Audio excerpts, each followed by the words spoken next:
Always forget that. Always forget that. Right, let's get the doings lit. Get some ambience going around here. There we go.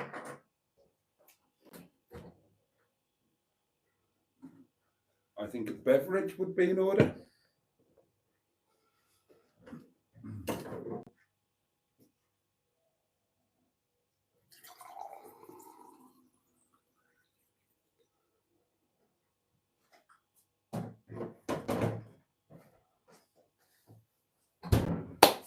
Excellent. Oh, hello. What's going on here?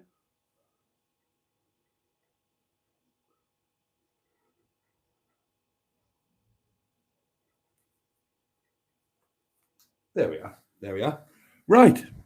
I'm all presentable and ready for you. Good evening, darlings, and a very warm welcome indeed to a double helping of Monday Night Live. And I am beyond thrilled that you could join me tonight, that you're willing to join me tonight, that you were, of your own free volition, agreeing to give up your own time to spend it with each other and with me. I am beyond thrilled about that, right? Imagine that this is, well, no, don't imagine this is me. Imagine this is, well, actually, right, imagine this is me, right? And imagine Sean's box is thrilled, right? Watch.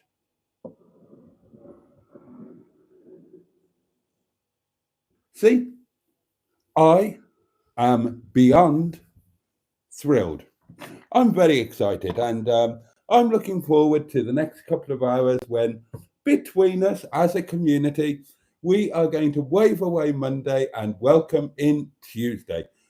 Gosh, what a joy! What sheer excitement! Oh, this is going to be terrific. Now then, what have we got to do to keep us going? Well, we've got our friends, our matching pair of his and hers, highly powered hedgehogs of truth. If you would like an honest, straight, and entirely factual and complete answer to any question, just ask it under the auspices of a hedgehog of truth. Just put HOT question or hashtag HOT or whatever you want to do, really. There will be no action for 2 Ted the Tenting Tin or for the Netty Petty Cash Pot. However, Sean's box is, you'll be reassured to know, going to get a right old pounding. And of course, we do have the community portable telephonic, electronic telephonic portable device thingy, upon which you could, if you so wish, leave a voice note. Now then, oh, do I need to tell you? No, I don't really, but a mere, I don't know, 8 months after trying to first get it sorted, I now have Officer Crabtree's telephone number, and it's working. I've checked it out, so I can receive text messages. I can receive calls. If I put some credit on the doings, I would be able to make calls. But yes, Officer Crabtree does now have his own telephone number, and I mean, how exciting is that? Well, in a way, it's not exciting at all. It's kind of sad. In another way, it is tremendously exciting. And, well, I mean, I won't lie. I'm going to clutch my little tinkle with excitement over it. And it won't be the first time today. I had a Frey Bentos pie for lunch. That little tinkle, it got clutched. I can assure you of that. Right then, darlings, I shall have a sip of my nice non-alcoholic moist water.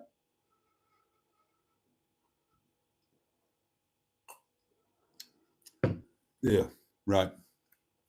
It's wine o'clock soon, right? Let's see who we've got with us, shall we? All the normal stuff tonight. I've got a couple of bits to tell you, none of it good. I've got some plans to mention.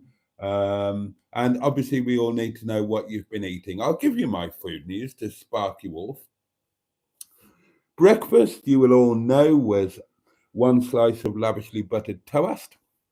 Lunch was Frey Bentos pie, minced beef and onion, with Jersey new potatoes and some of the poupon mustard I was very kindly sent.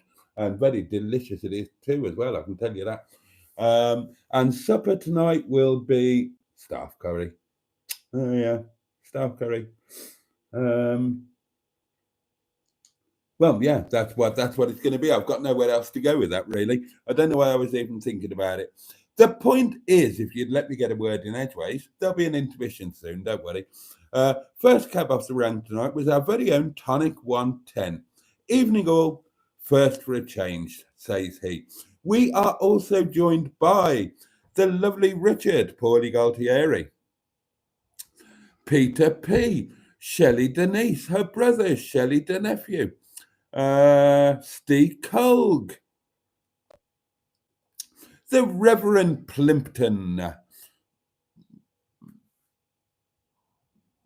Excuse me, that was a water burp, darlings. Didn't know such a thing existed, but there you go. I've been struck down by a water burp. Stratospherean is with us. Good evening, Boaty and all. Very good evening to you. Stu is here. Good evening. Who else we got? Mystic Hair. Mystic Hair. Mystic Hair. Mystic Hair. Mystic Hair. Would I be correct in saying that your actual name is Andy? Would that be correct by any remote chance? And if it is, I'll tell you how I know. If it's not, then I've remembered it wrong. Diane. Anyway, Mystic Hair is, who may or may not be called Andy, is here and says, "Evening team. Diane is with us, our lovely hippie head mistress. Stand up and you know what to do." Who else have we got? 00 Garage, the fabulous Nigel. Good evening. Bad Books is here, the lovely Mark. Emma Lemon of the eponymous YouTube channel Emma Lemon is with us saying, "Good evening from Spatula Town."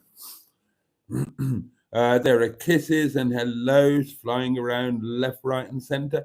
The lovely Janine Watts is with us all the way from wherever it is she is. Hello, Jen. Hope you're well, my lovely. Then more hellos, more hellos, more hellos, more hellos, more hellos. Matron is with us. "Evening all," says Matron, "from a luxury static caravan." Kind of a contradiction in terms, isn't it? "Somewhere on the south coast. Sadly, the TV's YouTube app isn't playing, so I'm stuck on my phone." Oh, well, anyway, you're on holidays. You're on holidays. Get you being all on holiday and shit. More hellos. Oh, lots more hellos. My goodness me. Joanne Hill is with us. Hey up, me ducks. And hello, Joanne. Hope you're most awfully well. Peter P's got a question for Matron. Matron, does luxury mean solids are okay?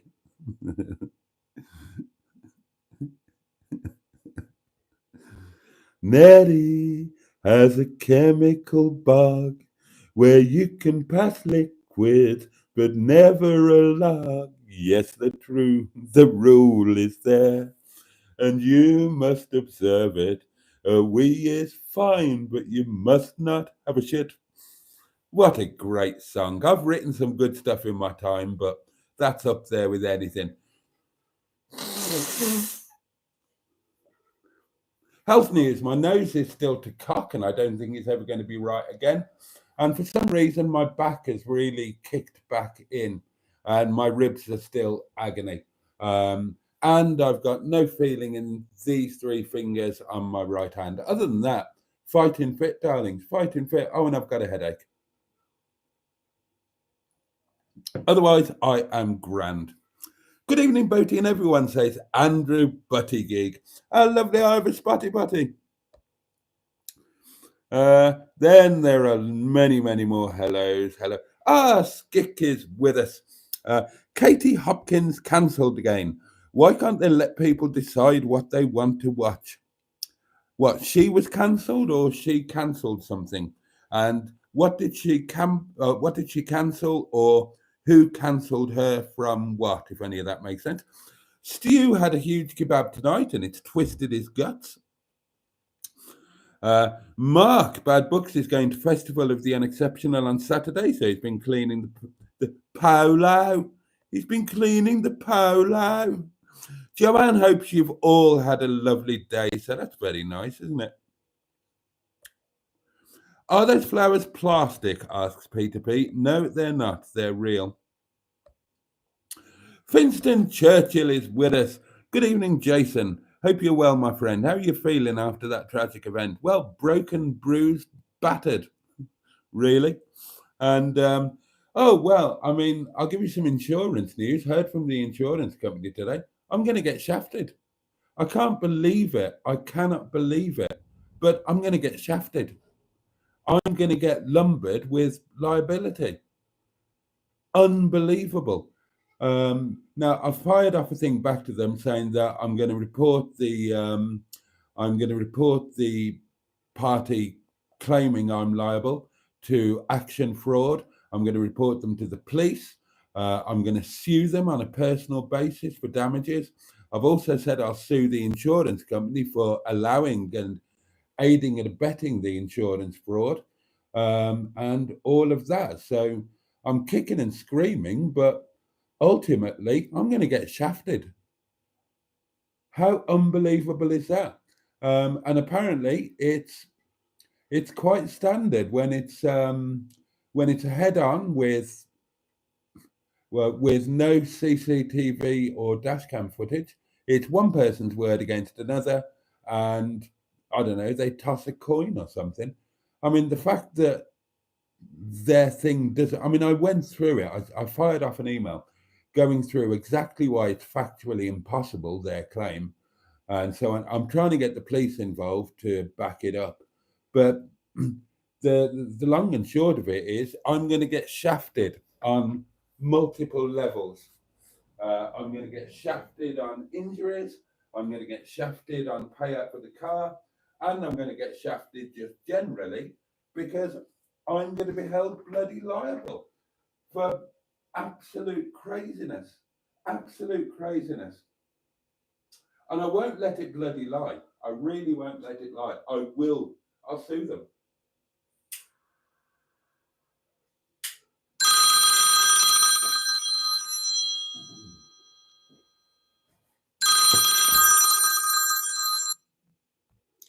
Good evening, Mr. Parry. How the devil are you on the day after your birthday? Thanks. Just what you were saying. On your cover, have you got anything about the solicitor's fees or anything in it? Not a clue. Because if you have, you want to get in touch with the solicitor because that's not allowed to happen, that surely. Why do I want to get in touch with the solicitor? Because you'll have someone arguing your point as well then. Yeah, but they won't argue it as well as I do. Have you ever had anything to do with the solicitor? Yes, you have, yes. Yeah, generally speaking, the average solicitor is below average, if that makes sense. If you don't have insurance, bloody expensive even just for an hour. No, I don't need a solicitor. I've got me. I'm better than a solicitor. I just can't understand the point how the people can get away with it if they're going to what's the name? Because that doesn't make sense. Well, you know that and I know that, and I'll prove it in court. It's fraud. Sorry? It is fraud what they're trying. Well, yes, that's why I said I'm going to report it to action fraud and the police. Especially when you've got the damage of hitting the car hitting you, the other one. Yes. And there's not a mark on your vehicle as their vehicle. I know that. I pointed that out, yeah. Oh, don't worry. Well, I mean, yeah, worry a bit. Bloody hell. Well, I mean, from the sound of it, it just sounds like, the insurance company isn't going to go into bat for me in the way that they should. They'll just go down. What makes you laugh? We get moaned at. We get moaned at if we tried fraud and people get away with it. I didn't hear any of that because I was trying to finish my own sentence. What makes me laugh, if we try and do fraud, we'd get done. So, like, he basically said, Emma was in your car. I know no one was. You say someone's in your car and try and claim damages, you get done for fraud. That's what the annoying part about it is. Yeah, well, that's what I'm going to try and make happen. I've made it absolutely clear that that they are knowingly giving false information, and that I intend to push to the fullest extent of the law to have them taken to task. Have you got the name of the police officer you dealt with at the time? Yes. I'd ring them up, speak to them sparsely then. I did that today. And what was his answer to it? I haven't spoken to him yet. He wasn't on shift. That's the problem you've got in it, because they have days off in that. They do, but he'll come back to work at some point. Okay, you're gonna go in the motorhome when Emma's down, are you? Gonna go for a drive in the motorhome? No, because Emma's bringing little Lemon with her, and it's not long now they come anyway, is it? Sorry, not long now, isn't it? The weekend, is it? No, the weekend will be here quite soon. No, I mean the weekend is it when Emma comes, is it? No. Oh, next week. We're keeping that a little bit quietish, I think. Well, no problem. Okay, no problem, sir. No worries, mate. Hope you well. Carry on, sir. No problem. You're a wanker, sir. Thank you very much. They'll get sorted anyway, because they are taking the piss, excuse the language. Oh, they are. They absolutely are. We will see what we can do. It doesn't make sense. You end up having a smash and you'd end up not being able to walk or anything, like you're crippled, and you're getting penalised for every dickhead. I know. Well, tell me about it. Tell me about it. But yeah. I know what it's like when it happened to me, but you were actually in a high-speed accident. I went to a party, came out with some dickhead at my car, and I claimed on my insurance. But this is a short case because the car hit you, and there's proof of the damages. Yeah, but that's not the point. They're not disputing the fact that the car hit me. They're claiming that I hit them before the car hit me. That's crap, because there'd be marks in your vehicle. I know that. I pointed that out to them today. There'd be even marks on the wing mirrors or anything. There would indeed. Something else they're trying to say you wiped it off and you could even stand outside the vehicle and you could even stand it yourself. Well, I don't know what they're trying to say because I'm not dealing with them directly, am I? You wouldn't know if this person's done it on purpose. Well, did you ever hear about the explosion in New Ferry? Sorry? Did you ever hear about the explosion in between New Ferry and Port Sunlight in 2017? No. The fella who caused the shop to go up, he actually did 2 claims before. Okay. And the one he did in New Ferry nearly killed people. Right. So you wouldn't know the people who's trying to sue you have actually done it before and got away with it. They might have. All right, no problem, sir. I'll let you carry on. Okay, all right, John. Okay.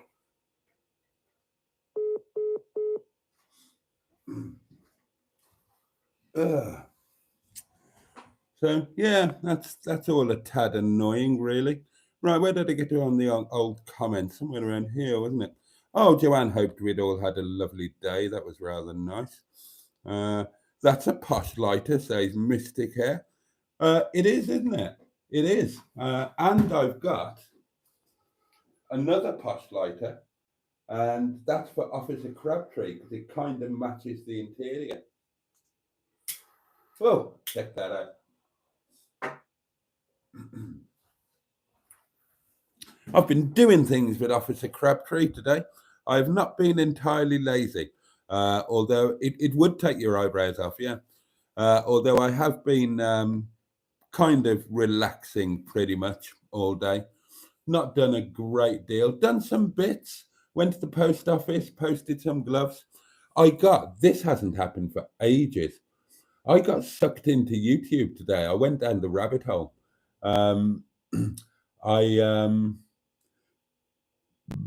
Excuse me. Something.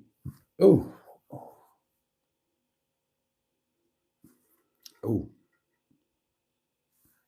Ouch. Something popped up on my YouTube feed. I had nothing better to do, so I was up stupidly early again.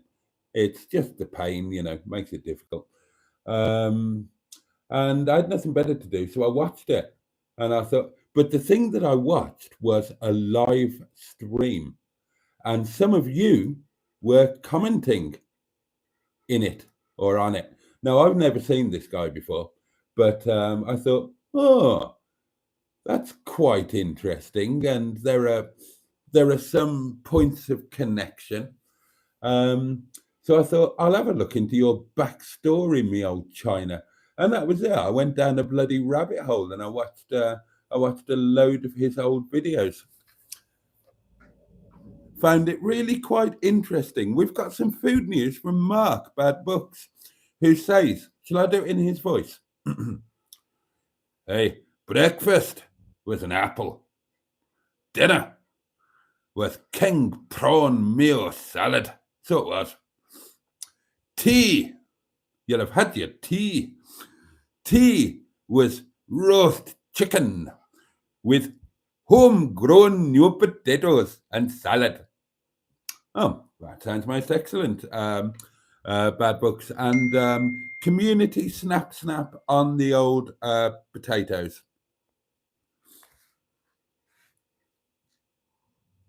So I was also going to say I've actually sacked solicitors because they were no good.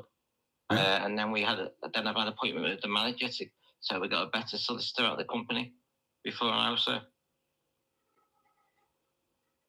no problem. You are a wanker once again, and we look forward to see the wonderful Emma and her wonderful son at the Boaties, Mr. Wanker. But if the little one's there, we have to keep our language down, please, everybody. Thank you very much.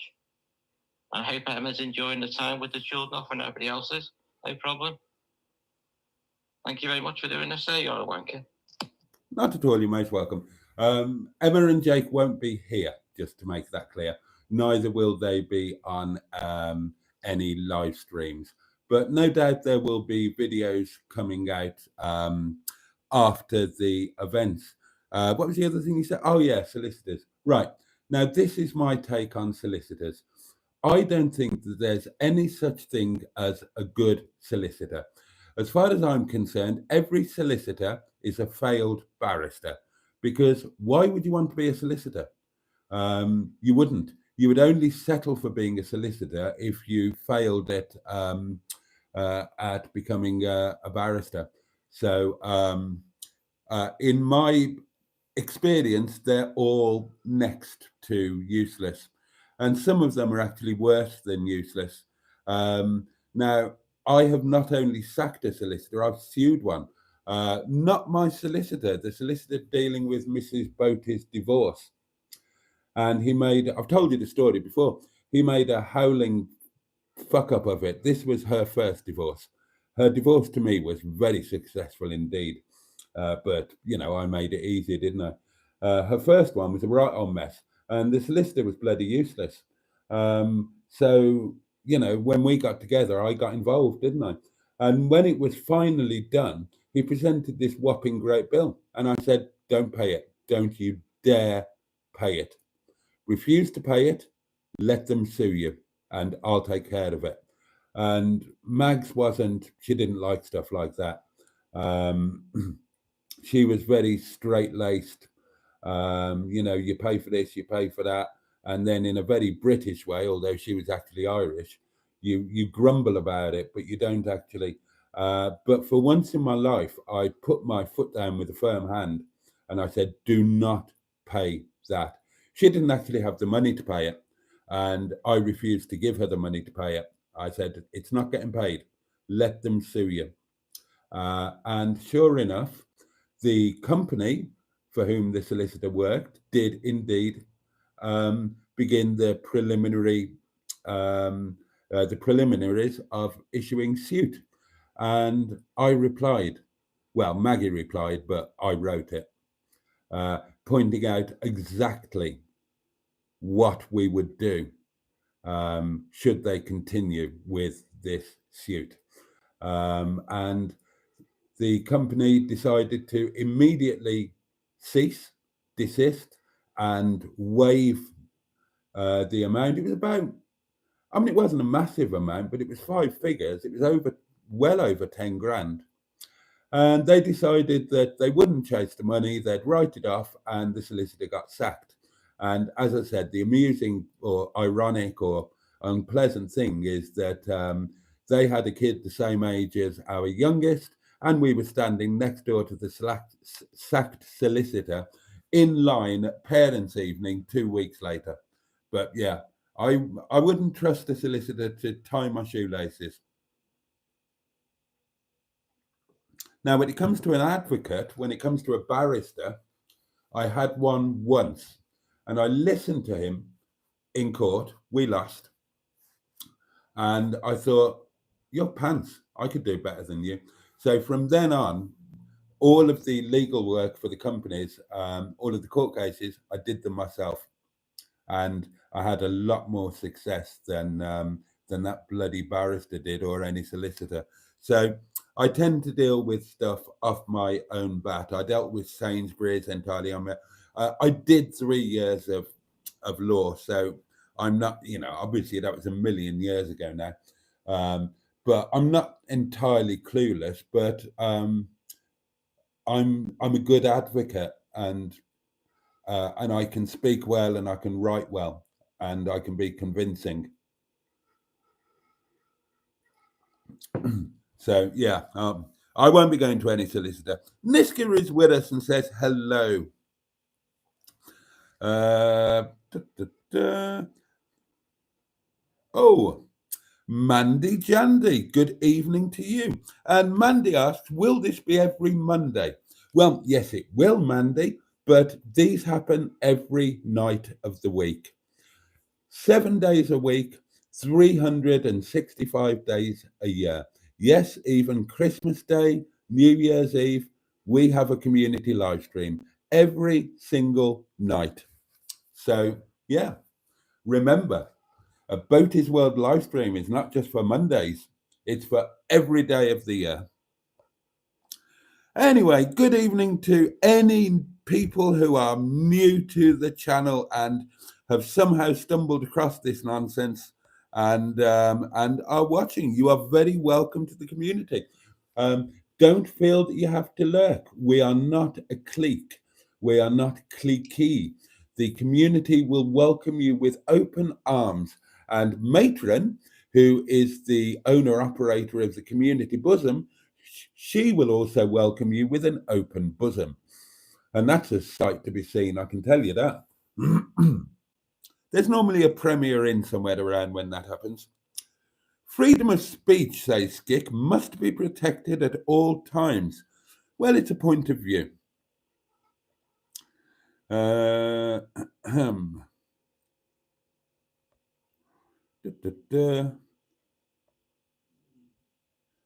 did you get on with the police? Yeah, I didn't manage to speak to them.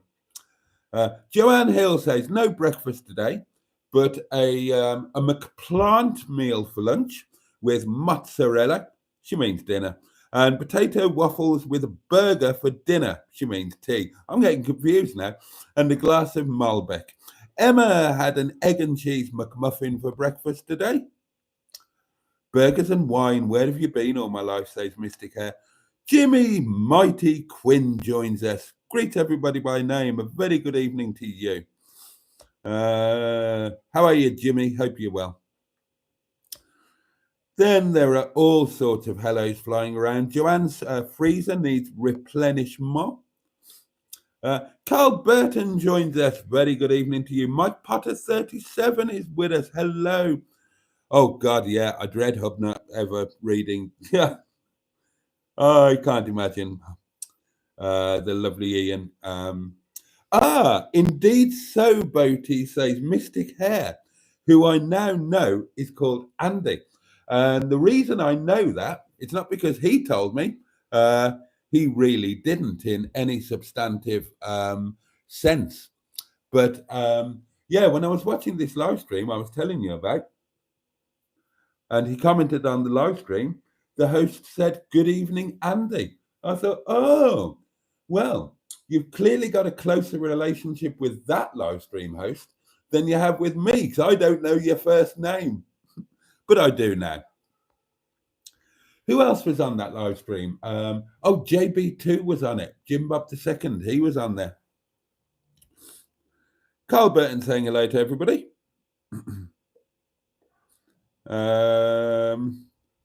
What else is happening? Mandy Jandy says, what's your favourite song from between 1983 and 1992. There are so many. There are so many, but I'll give you my current favourites from that period. Bad Case of Loving You, Robert Palmer. Kiss Me, Sixpence None the Richer. I Touch Myself, Divinals. For Whom the Bell Tolls, the Bee Gees. Nena, 99 Luftballon. Joe Taxi, Vanessa Paradis. What else? That's probably enough for now, isn't it? But I don't think I could just pick one. It's so hard to believe he used to sing professionally, says Emma. Well, yeah, but it is. But the voice is like any other muscle. It atrophies when not in use. I mean, if you look at my body, it would be difficult to believe I was a professional athlete. Well, it's the same thing. It's almost 20 years since I last sang properly. So of course I'm not going to have the same voice I did when vocal training was a daily thing, and I'd been doing it for 10 years. Same as I wouldn't be able to get on a bike and win a race at the moment because it's been even longer since I got my leg over. Richard says Katie Hopkins is vile to look at. Do you think so? Well, I would. Cairgorn One is with us. A very good evening to you. Do you have time tonight, asked Joanne Hill, to tell us about your Spirit House guests? What, you mean the ghosties? They're all a bit quiet and boring now. We've got used to living together. There's not much to tell. Nothing really happens. We're old mates now. I mean, in the early days when I first moved in, all sorts of things happened. The bath would fill up, the door would unlock and be open, drawers would open and shut on their own, doors would open and close on their own, things would go missing, things would appear. But that's because, we hadn't yet reached an understanding. I was just a stranger who came into where they live. And they were strangers who were already living where I was now living. So we used to have we began to chat over a long period, and we just kind of chilled out, and we lived together very happily now. I still talk to them. I occasionally hear them. And occasionally when somebody else is here, they will play up a little bit. But generally speaking, it's all quiet on the Preston front.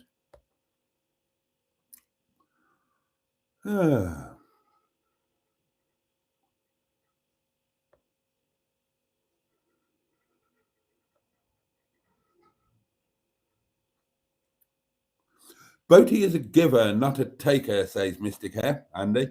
So being shafted ain't going to be fun for him. Well, you got that right.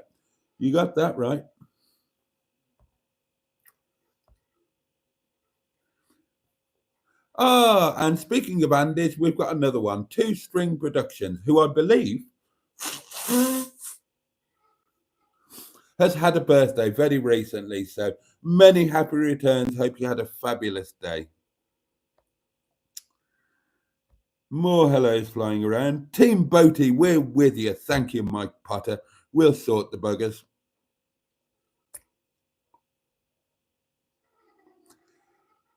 Keep Joe away from Emma when she sleeps over. She's not sleeping over.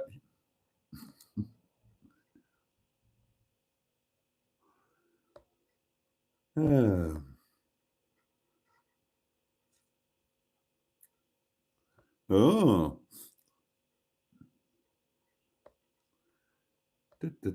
A beautiful lady sending you pictures. Goodness me.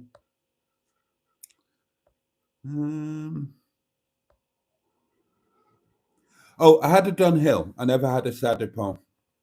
I did have a Dunhill. Had a couple, actually. He did turn from Scottish to Indian. I know. I always like to finish off in Indian. Josh Homan joins us and says it's good to be here. Debbie Daydream is with us, and it's lovely to have you both. I didn't realise, says Bad Books, that I was from the northeast of India and Scotland. Well, there you are, you see. There you are. It's amazing what you learn, isn't it? Black belt barrister is a gatekeeper, says Richard, and I don't know what that means.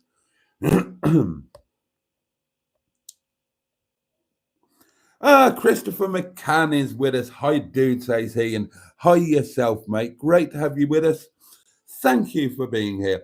Debbie Daydream says hello to any fellow Manx and everyone else in chat. Josh is saying good afternoon to one and all, which is nice. Now we're talking about sandals and boots. Being cross-examined by a barrister ain't no fun. Depends on your definition of fun. I love it. I love it. It's like being back in the debating society. I love being cross-examined.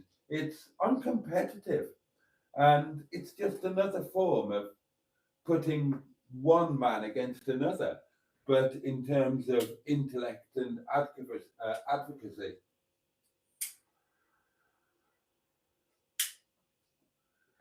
I love competition. I'm competitive and I am arrogant. And you put those two together, and it means that, oh, I'm too sore to be doing this. You put those two things together, and it means that I relish any opportunity to prove that I'm better than somebody else at something. And it doesn't matter what it is. Don't play Monopoly with me, or Trivial Pursuit, or Scrabble, or anything else of that nature. If you do, you will regret it. I promise. I'm not as bad as I used to be. But that's only because I don't get a chance to be as bad as I used to be, because nobody will play with me anymore.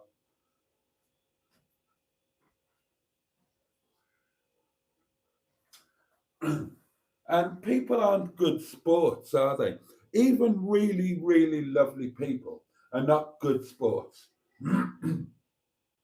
They tend to be bad losers. Right. Now, take Emma Lemon of the eponymous YouTube channel, Emma Lemon. You would not meet a nicer person than Emma. She's lovely. She's got a heart as big as a house, not literally, unless it was a very small house. Well, it could be like a miniature doll's house or something like that. But she's got a big heart. She's lovely. She's empathetic. She's kind. She's generous. She's funny. She's a wonderful human being. But my God, she is one sore loser. Honestly. And that came as a real surprise to me. I wasn't expecting it. You know, I thought that she was just a thoroughly through and through good egg. Not a bit of it. Bad loser.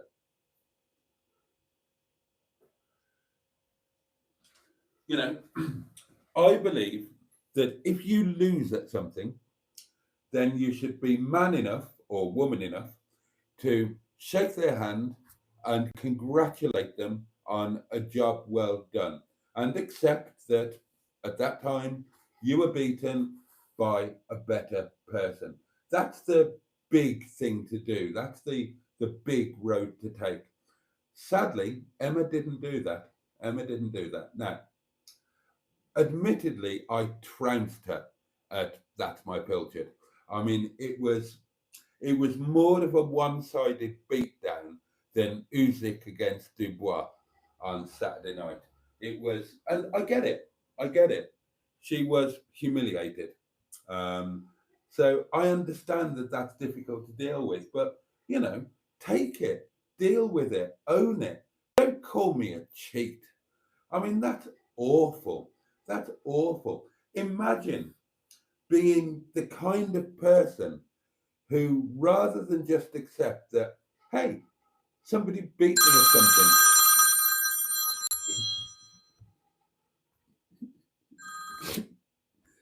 Good evening, Mystery Emma. Right then, live game of That's My Pilchard right now. Okay. Oh, Right. And don't you go pretending you suddenly have to cough or fart or something just to try and get out of it, mister. I'm not getting out of it. I'm just getting pen and paper so that I can write my animal down.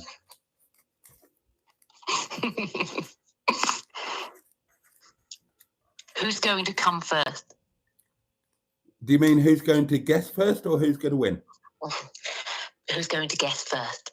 I don't mind. You can choose. I will give you that advantage as you lost so terribly badly. I need to remember the rules. I've forgotten the rules, and I know that there aren't any rules because you make them up as they go along. I do not make them up. The rules have always been the same. They've never changed. How dare you? You I'm see, trying to remember. this is the sort of woman that you're dealing with here. Oh, You that's all it. You think have she's lovely. You watch her videos and you think, oh, how lovely. No, this is the real Emma coming through now. People can't hide it forever. The true colours come out. I do believe that we did actually, when I was at Windy Bum on a live stream, did a live game of That's My Pilchard, and I won it. I do remember that, and I can dig that live stream out probably if you want me to. But Well, no, I don't want to be reminded of that. As far as I'm concerned, that didn't happen. So I don't want evidence to the contrary. So I'm trying to remember what the rule is, and it's a pointless game. It's But, not a I'm pointless game. Right. I'm trying to remember. Right. Shut up a minute and I'll explain it to them. Right. Yes, boss. This is how That's My Pilchard works. The two people, you can play it with more, but there are two of us. We each have to think of an animal, right? And then we have to take it in turn naming animals, right? Now, if the other person names the animal that you are thinking of, then you say, that's my Pilchard, and you have won, right? So the point is, and this is where it becomes clever, is purely by cleverness, you have to try and maneuver the other person into saying the animal that you have thought of and written down. And you can do that in various ways. So now, obviously, they're probably going to think of a relatively familiar animal because you're more likely to say that. And obviously, tactically, you are going to name animals that you don't think that they will have thought of. So you're not going to do something obvious like a cat or a dog or whatever. You're going to come out with duck-billed platypus or Venezuelan shagging spider or something like that. They do have to be real animals. You can't make them up. And another player can challenge if they believe the animal to be made up, and you can check it. And if that is a made-up animal, then the other person is disqualified. So that's how it works. So you have to try and maneuver your opponent into saying your animal. So you would mention animals of the same genus, of the same categorical group that would be more likely to subconsciously prompt your opponent into saying it. It's a game that we played when I was in the debating society, because it's all about trying to manipulate your opponent's subconscious to get them to say what you want them to say.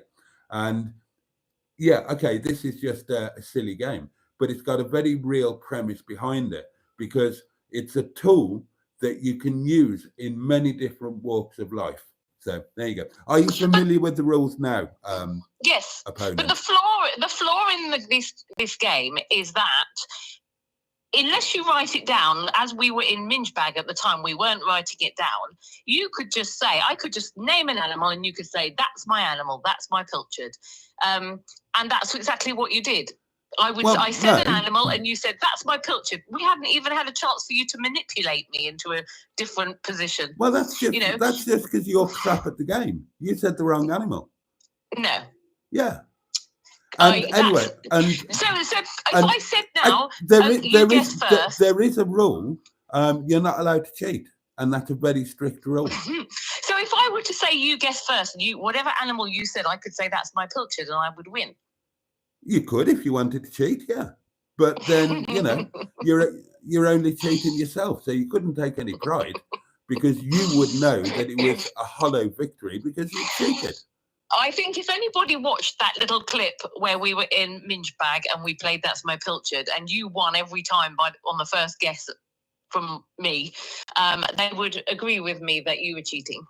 I'm just really good at the game. Even Mustard says that you cheat at it. Yeah, because he's rubbish at it too, and I always beat him. I also beat him at Pumperson, and I beat you at that as well. Oh God, that was ridiculous. What was so funny about that? When I was editing it, I couldn't believe it because you basically kept on saying words beginning with P, with a P in them, and because I was so busy focusing on what my next word would be, I didn't notice. Yeah, well, we can have a game of Pumperson after if you want. Right, That's My Pilchard, and are you writing yours down? And I promise not to cheat. Yeah. Would you like me to start to give you a chance? I have to think of an animal first. Hang on. That would help. Hang on, I'll just. Okay, I've thought of an animal. Have you? Yeah. Right. We've got witnesses this time. Okay. Are you ready to begin? Yes. Then I will commence. Have you written it down? Yes. Okay. Don't trust this man. Can you not interrupt me, please? I'll try not to. Right. Yes, boss. Shush. Finger on lips. It's very demanding. Finger on lips. Right. Okay. Oh, which lips? Oh, don't be filthy.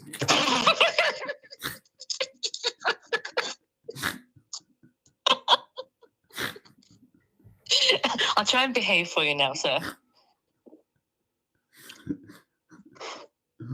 Right. Right. Serious now. Water vole. Hedgehog. That's my Pilchard. No, it's bloody not. Thank you. Yes. Right. Oh my God. Do you want a game of pump? You crap. That's such an obvious one. No, that's why I tried to go.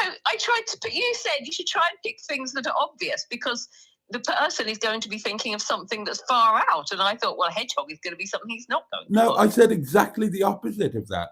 I said you have to name animals that are far out, but you have to think of an animal that's really commonplace that you think that the other person is going to say.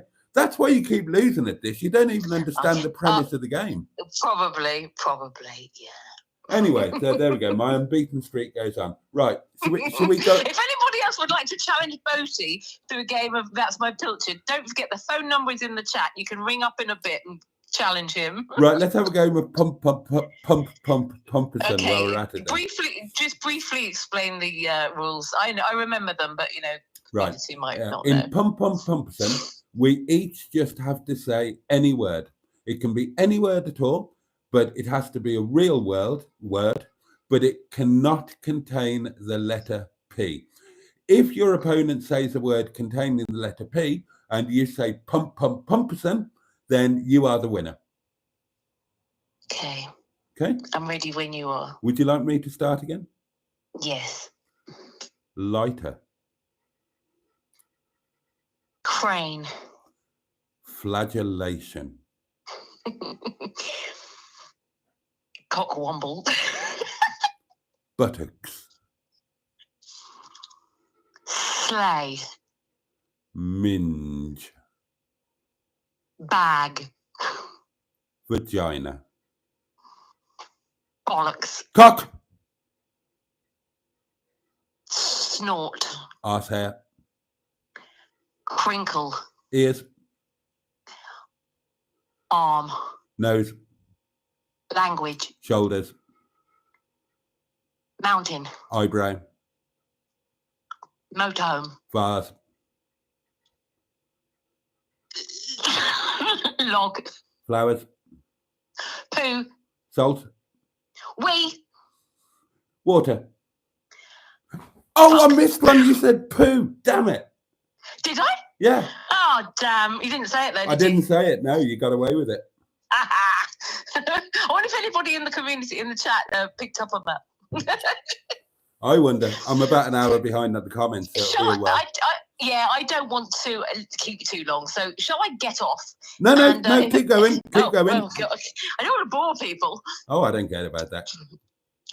No, I noticed. Exactly.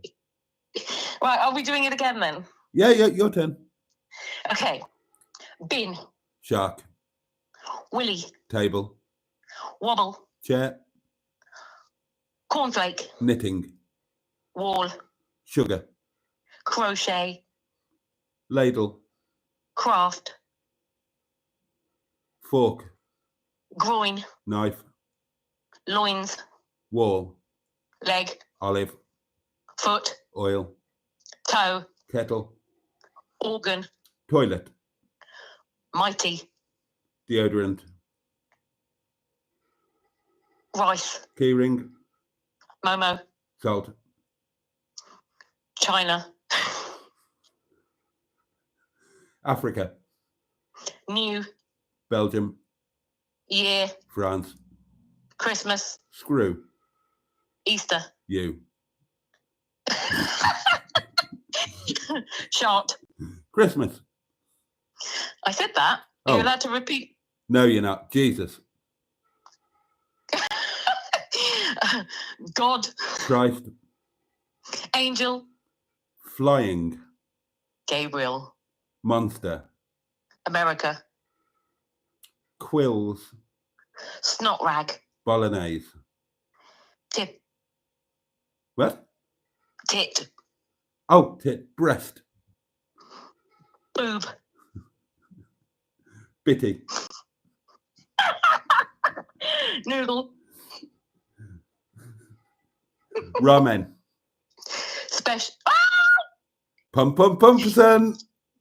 I shouldn't have told you. You might not have noticed. Okay, I bow to your superiority, Boaty. You are the winner. You are the genius. I concede. I back down. I'm so sorry for ever doubting you. I would like to say that you've been a worthy opponent, but you really weren't. I'll let you get on with the live stream. now. Oh, Get just you think this. we'll be doing this in person soon. Oh, can't wait. Oh, I thought you'd be excited. Anyway, yeah, I don't want to take any more of the time. The people must be falling asleep, so I'm you gonna get on with it. I'm gonna play it with the comments. You're going to play it with the comments? Yeah. So Well, you enjoyed that. going back to the comments, Emma Lemon says, when a panto horse, pum pum pum son. I'm not reading the rest of that comment.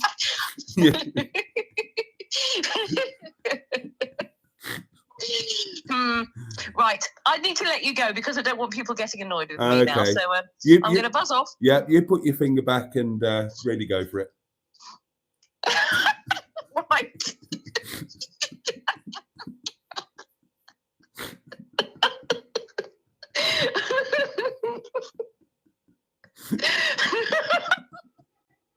I'm going to get off now, or off the line. I imagine you are, yeah. I mean, that's the point, isn't it?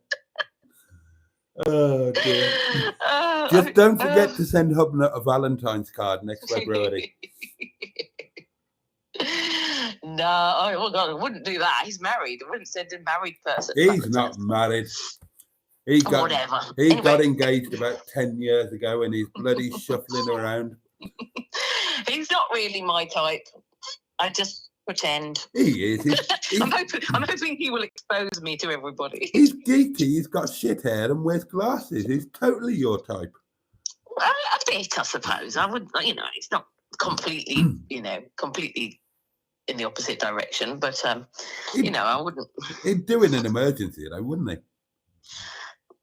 Yeah, probably. Actually, yeah. There you are. There you are. Merch idea. He might need to have a shave. That could be a merch idea. Hubnut. He'd do in an emergency. He'd have to have a shave first. I like clean shaven, really. What, everywhere? Well, I like not too much hair, but lots of hair on a head. I don't think Hubnut doesn't strike me as a man who manscapes. Oh, like you say, I was going to say any port in a storm, but that doesn't quite work for women. That What would do make women a have? really good feature, wouldn't it? Name YouTube channel people, hosts, and guess whether they manscape or not. Captain Mustard doesn't. You can just tell. Oh, the amount of God, nasal no. hair he's got, you just know he doesn't manscape. Well, he doesn't manscape his bloody face, does he? It's certainly his not belly going to button. manscape his bloody... Oh, yeah, he'd be as hairy as hell. And it'd be grey. Oh, It God. would, yeah, yeah. His little tinkle would look like an old age pensioner. It would. Especially when it gets all shriveled up when it's cold. Oh my God, it'd be like a little old man, wouldn't it? Does Mustard ever get all shriveled up though? Remember, he's a shower, not a grower. Yeah, but if it's cold, I think any guy. Guys out in the chat, when you get cold, does your little tinkle shrivel up, or does anybody have one that stays, pendulous and alive? Well, congratulations. I mean, it's not 11 o'clock yet, and you managed to get the conversation around penises. And we thought it was only matron who could do that. Well, apples don't fall far from the tree, do they? And I'm a good girl. And you both fell from the same tree. No, in real life, I barely mention penises. Well, not during dinner. No, because you're always asleep in your dinner. Well, not if we're dining out, anyway. I might have been mentioning penises. You wouldn't know, you were fast asleep and have photos to prove it. You didn't mention it to Casey. No, I don't recall. No, I don't think I did. No. Put that right next time. Say, lovely to see you again. Do you remember us? And have you had any nice cock lately? If we go to the Happy Haddock, I'm not mentioning penises at the Happy Haddock. Well, Jake's going to be there. You can't mention those things in front of a little chap. Exactly. And right, you make sure he doesn't have any breakfast on that morning, because he's having lunch, his own lunch, whether he likes it or not. I am not allowing your repeat performance. Oh, he's looking forward to stealing your sausage. Didn't you say? Did somebody say to me the Happy Haddock wasn't there anymore? Yeah, me. It's a chicken joint now, isn't it? The Clucking Chicken or something it's called now, or something like that. Oh, it's not going to be the same. I can't imagine life without the Happy Haddock. Well, it just isn't on the website, but you never know. But it says something like the Clucking Chicken or whatever it's called is the new, their newest joint, and it's in the same area that Happy Haddock was. So I'm thinking it's changed. Maybe people got fed up of their sausages being stolen, so they, decided to go in a chicken direction. It's a shame though, because the Happy Haddock always used to be so bad. They used to have food poisoning left, right, and centre. But when we went, they'd actually got it sorted, and it was nice food. Well, you don't know it was nice food because you didn't get to taste it. Yeah, well, it looked nice. You like the gravy? Yeah, the gravy was grand. That was my lunch, wasn't it? A pot of gravy. I just remember you sitting there drinking this tiny little pot of gravy. And then you drank your pot of gravy and then you said, right, I'm going outside for a cigarette. Yeah. Oh, dear. Anyway, I don't want to keep you. Okay, bugger off, because it's wine forever. o'clock. Yes, go and pour your wine and I will catch you, soon. Yeah. See you in the comments. Okay. Bye for now. Bye. Catch you later. Right then, darlings. Let's get some wine on the go, shall we? I enjoyed that. We have fun, me and Emils. I'm so looking forward to our upcoming doings.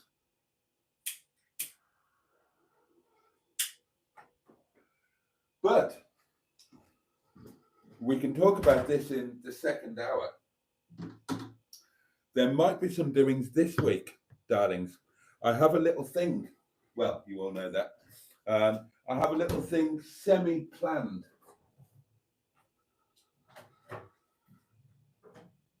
If I feel up to it, and I really hope I do. It's going to be a proper little treat to this. Now, I didn't dare plan anything massive because I didn't know if they were going to cope at work or if I was going to be called in or whatever. Plus, I'm still not physically great. I'm still feeling a bit like crap. But, well, I'll catch up with the comments and then I'll tell you what the exciting plan is. And it is exciting, and I am excited about it. And we can talk about what's going to be happening going forward.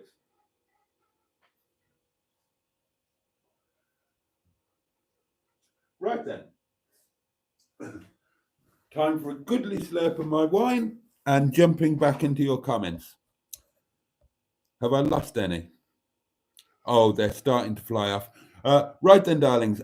Cheers, your very good health. Bottoms up if you're lucky lads, up yours if you're lucky ladies. And above all, to each and every one of you, and I say this with love, get stuff. Thank you.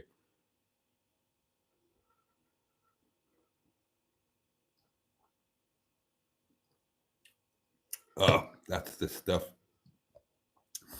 Oh, I haven't lost any comments. That's good. Right, okay. Where did it get to? Ah, that's where I got to. Yes. I can't read that out, Richard. Have you started making any videos yet, Boaty asked. Cairgorn 1. No, I haven't. No, I haven't yet. But, yeah, plans for this week.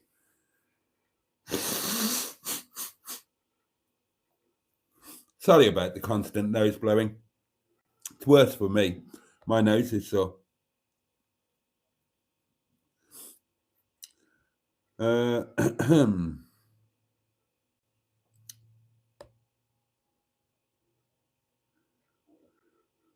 Is that Simon's live? Asked Sandra. No. Timestamp 22:33. Christ, I'm half an hour behind. Right, we're going to whiz through these. Oh, yeah, Neil. Yeah, Neil and Sophie, they got the full works from the Ghosts when they were here. Emma got away with it. We just had a broken light fitting.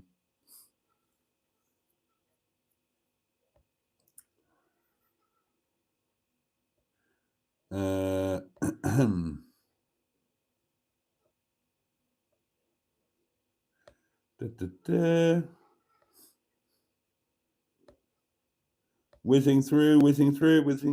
In 3 years' time, says Deco, we'll have 300 in chat. Oh, that would be nice, wouldn't it? The last few nights, we've been over 100, and we're not tonight, which is a shame. Have we done 100 tonight? I don't think we have. The highest number I've seen so far, I think the record is 117.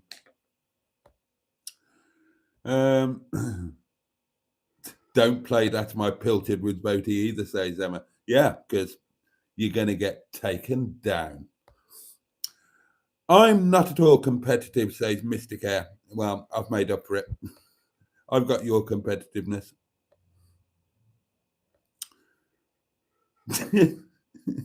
He's on about That's My Fucking Pilchard, says Emma.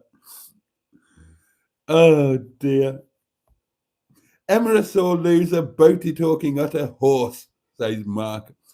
Horse poo. Emma sounds like Jen, says Steakhog. Oh, I can't read that out over Spotty Butty.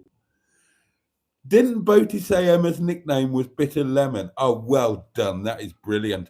It wasn't, but it is now. I want to see Boaty do a Keith Floyd in Nettie, says Two String Productions. All of that kind of stuff is going to be coming up. I'll whiz through the comments and then I'll tell you about my immediate plans. This week is a bit of a write-off, but I don't want to totally write it off. I want to do something. And I think I know what I want to do. Boaty's picking Hedgehog, says Peter P. Of course I was going to pick Hedgehog. It's the obvious thing to pick, right? When people play Pum Pum Pumpson, they always do visual things. They will look around them. And, when people play That's My Pilchard, and you can't help yourself. And there are hedgehogs there. They're the only animal in sight. It was the obvious thing to pick.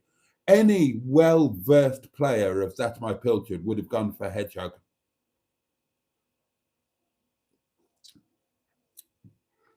I love your honesty, says Christopher McCann. That's very kind. The whole idea of That's My Pilchard, says Mark, Bad Books, is Boaty cheats his ass off. I remember him cheating against Mustard, Trace, Neil and Soph. I did not. No, I didn't. I'm just really good at it. What's your biggest fear in life, says Christopher McCann? Being stuck in a prison cell with a gay man who's stronger than me. 10 minutes of the rules. Can you play now, says Shelley. It's all over and done with now. Ocelot, says Stu. Oh, dear. That was a cat game, says Mystic Air. Boaty makes the rules on the fly. Those rules have been in place for 20 years without changing. Oh, battered sausage and curry sauce. Oh, I'd like some of that in my life.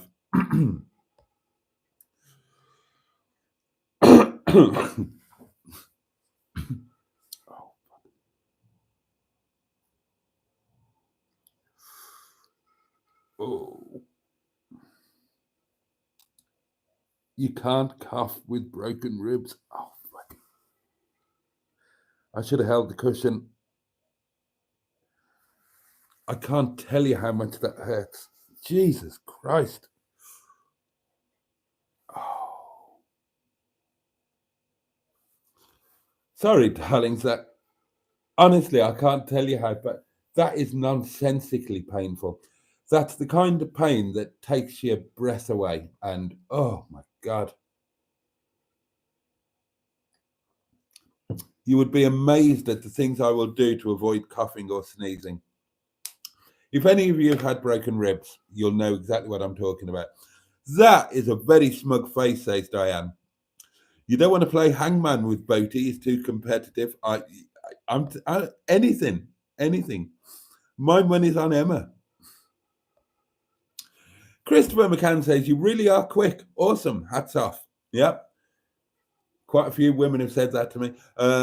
What's your favourite animal, car, and flower? Gosh, well, there'd be 3 different things. Favourite animal? Dog. Dog. I love a dog.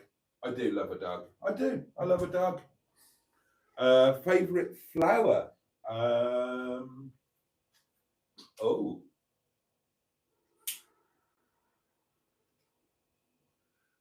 Daffodil, I think, because it's a sign of spring, isn't it? And favourite car? Oh, God.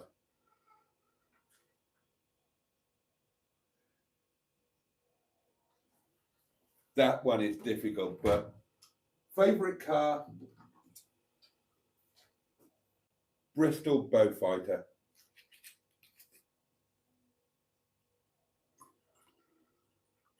And if you don't know what a Bristol Beaufighter is, it's a Bristol 411. Sorry, what am I talking about? I'm an idiot. It's a Bristol 412, but with a Targa roof with removable roof panels and a sodding great turbo on the 6.3 litre V8. What a car. And yes, I have owned one.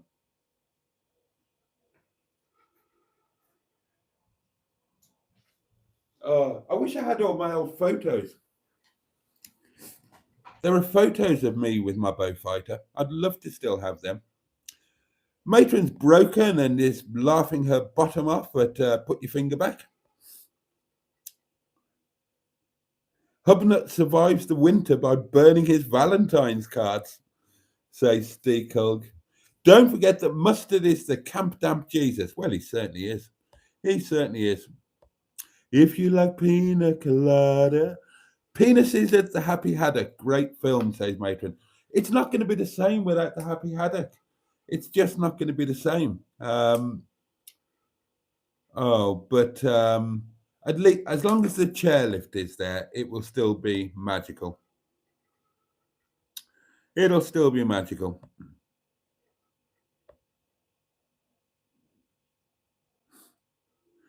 My granddad said the secret, and this is from Steve, the secret to a good bicycle was in the swoosh of the forks. I imagine you mean the rake. And yeah, fork rake is one of the important things that goes to make up how a frame, when it's built into a bike, will actually handle. So yeah, fork rake is important.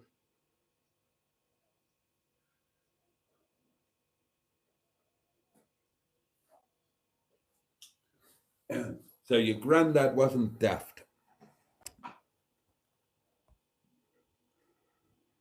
Brilliant phone in, Emma, says Andrew. That was fun, wasn't it? Who is the new Minister of Tenting? Asked Richard, and Emma correctly says the position is currently vacant. To be honest, I was really hoping that the original Minister of Tenting would reappear, and not a sniff and not a sign. And I'm a bit gutted, to be honest. And yeah.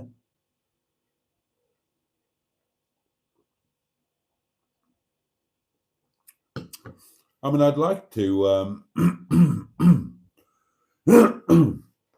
I'd like to send a massage, but the reply to my previous massage, however long ago it was, a week ago.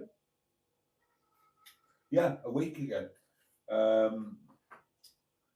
Yeah, that was pretty unequivocal. So, what a shame.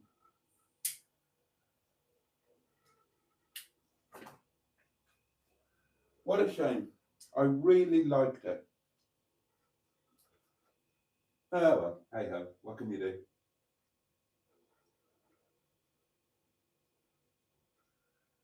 So, the new Minister for Tenting. Well, yeah. Are there any volunteers? Would anybody like to? I'm going to talk about tenting in a minute, because there are plans, darlings. There are plans. And I will run you through these plans because I'm excited about them.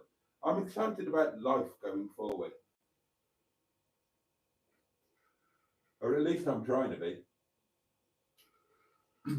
My excitement keeps on getting derailed by bloody insurance companies and painful ribs and leaking noses and all of that. Everything seems to be conspiring against me at the moment. Car crashes and but there we are.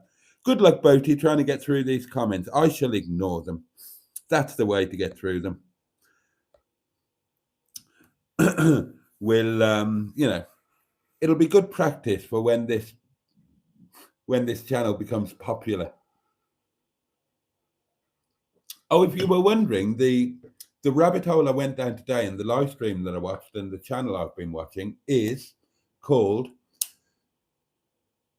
Socks with Sandals, or Sandals with Socks, one or the other. And it's quite an interesting guy, a couple of years older than me, who was living in a motorhome, a netty, or a version of a netty, and it's currently broken down and has been for about 9 months. And he's currently living and has been for 9 months where it was towed to after it broke down. So he's living in a car park near the restaurant, which is interesting. And so there's a similarity. And he's apparently a previously successful person who kind of fell on hard times a bit and started van life, and then kind of managed to upgrade to a motorhome, and now he's absolutely stuffed. He's skint. He's in his late 50s. He's living in a knackered motorhome that won't move in a car park near the restaurant. And when the MOT and everything runs out in a few weeks' time, he's planning to spend the winter in a tent, which is pretty interesting, isn't it? Mandy says, what's the worst place you've ever been on holiday? Butlins Minehead. It was absolutely bloody awful. Or Skegness. That was really awful too. Oh, Simone is with us, hooked on classics. Well done. You've got 6,000. Well, you've got 6.63k subscribers, says Mandy. But I did have 6.64 and a couple escaped. Oh, I should have locked the door. 300 in chat, says Andrew. How will Boaty cope with that amount? I'll ignore them.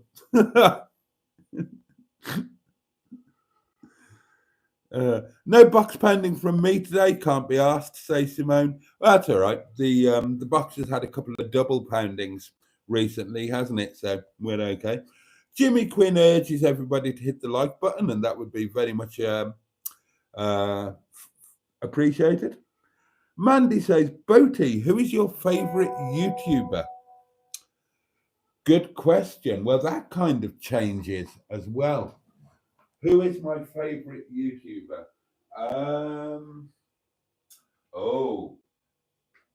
You see, now if you asked me that at various different times, it would have been different people.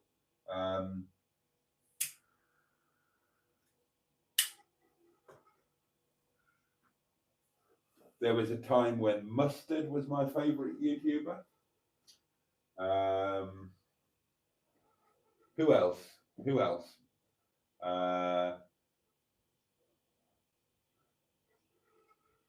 There have been a few, but at the moment, my favorite YouTuber would be Harry Metcalf. Yeah, Harry Metcalf. I love his videos. I love the way that he does them. And yeah.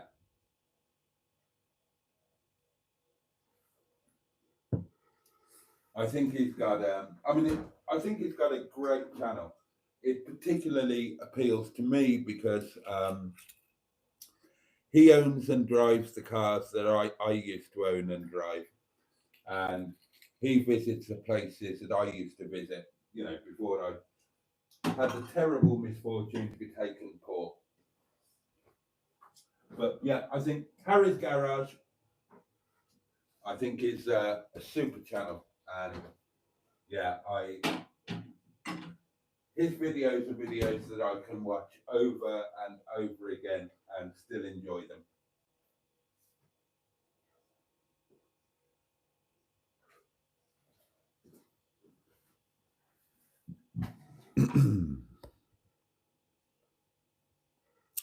Right, where are we?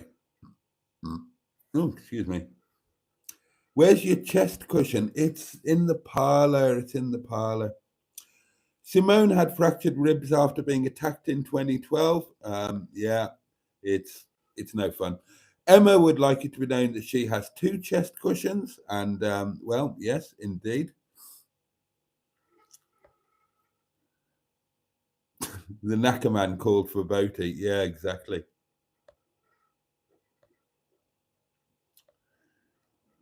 Oh dear.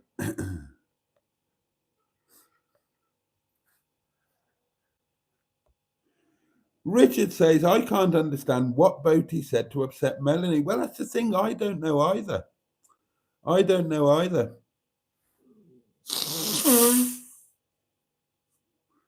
And so you wonder, you think, well, do I push it because I want to know and it might be a misunderstanding and I might be able to explain it? Or do I not want to push it because sometimes ignorance is bliss and you're better off not knowing why somebody doesn't want anything to do with you, because when you find out why, you think, oh, shit, really? Am I? Did I? Am I? So I genuinely don't know. But I am genuinely gutted. Yeah, I'm gutted over it. She's absolutely lovely. I mean, what a lovely, sweet person. Great company, good fun, adventurous. I loved spending time with her, and I was so looking forward to all the adventures that we were planning. So yeah, I'm really, really gutted.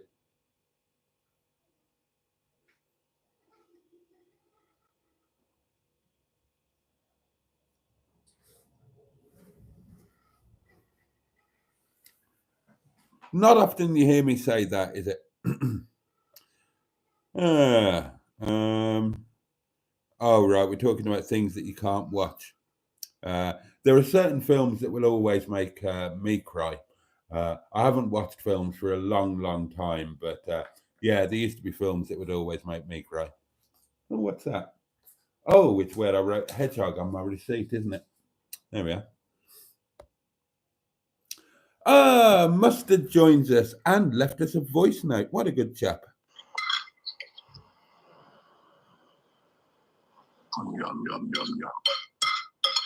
Oh, sounds like he's eating. Nom, nom, nom, nom, nom. No.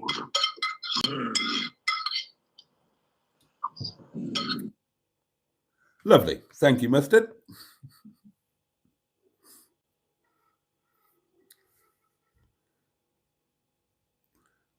Yeah, could be, Shelley. Could be that. But it was so sudden.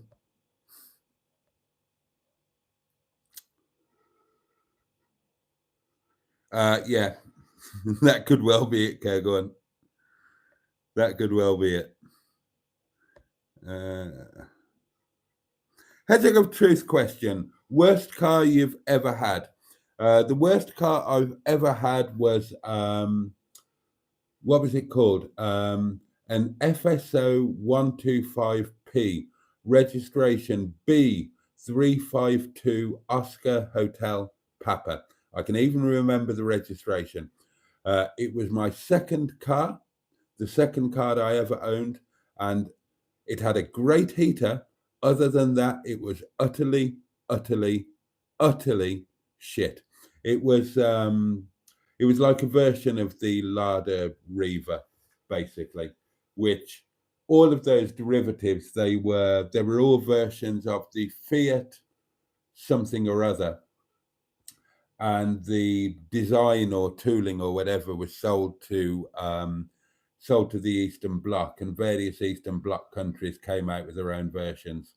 So there was the Lada Riva, the most well-known one, and this was one of those. So it was an FSO 125P, same shape as it was effectively a Lada Riva. God, it was a bloody awful car. So I think that's the worst car I've ever had.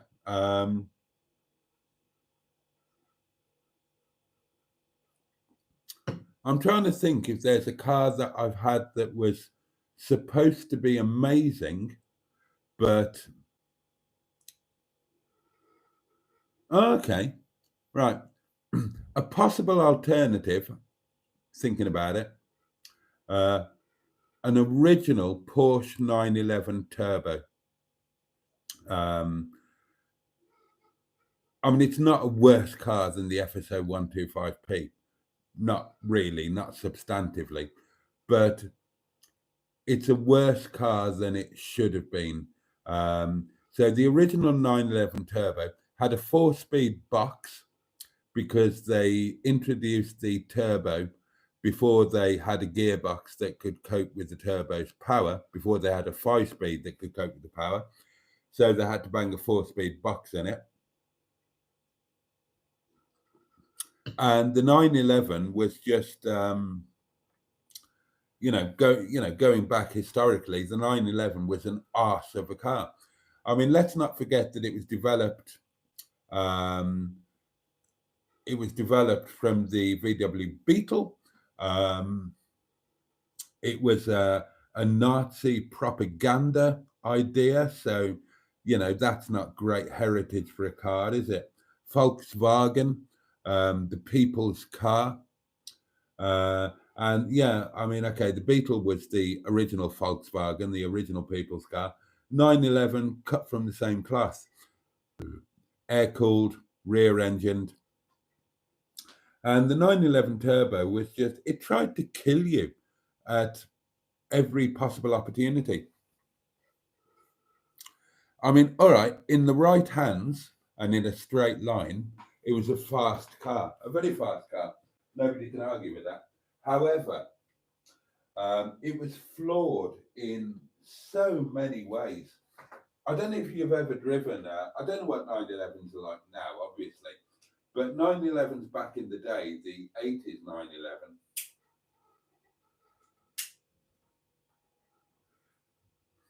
considering they were at the very top of the marketplace, they were incredibly flawed. You've got the weight balance all wrong. You've got the engine hanging over the rear axle, hanging well over the rear axle, not where you want it. The engine needs to be in the middle of the car. That's why mid-engine cars are the best handling. You've got simple things like the seat and the pedals don't line up. so you have to sit slightly skew with. On the subject of the pedals, they're floor hinged instead of top hinged, which just makes them very awkward to operate. The dashboard was too upright and too complicated. The switch gear was not at all ergonomic or intuitive. But yeah, above all, I mean, the handling of the car was just massively flawed.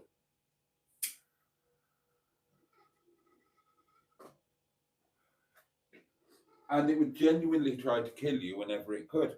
Now, if you barrel into a corner, maybe a little bit too hot, then depending on what car you're driving, then you can come off the, depends what car you're driving, you can come off the throttle and well, certainly if it's front wheel drive, you can come off the throttle and get a bit of nose in oversteer where you had been understeering. If you've got a proper car, then you can then just opposite lock on the steering and control it. Well, you actually go around the corner on the throttle rather than on the steering. Keep the steering on opposite lock, balances the throttle, and you get round. In a 911, if you go into a corner a bit too quick, there's literally nothing you can do. A 911 of that period. You just have to accept that in about 0.7 seconds, you're going to be going backwards into a tree. They were horrendous. The Targas were badly designed and the Targa roofs never worked as they should. They did a ridiculous... Oh, I'm one of the few people in the world to have owned a Porsche, get ready for this, Sportmatic. Oh my God. Other manufacturers did them too. Citroën called it the C-Matic, and it's a semi-automatic gearbox. You don't have a clutch, but you do have a gear lever. And the clutch is actuated by a vacuum switch in the gear knob. So, and in the Porsche, it was a 3-speed box, for God's sake, a 3-speed box in a 911. And you put your hand on the gear knob, the clutch disengages, you change gear, remove your hand from the gear knob, and the clutch re-engages.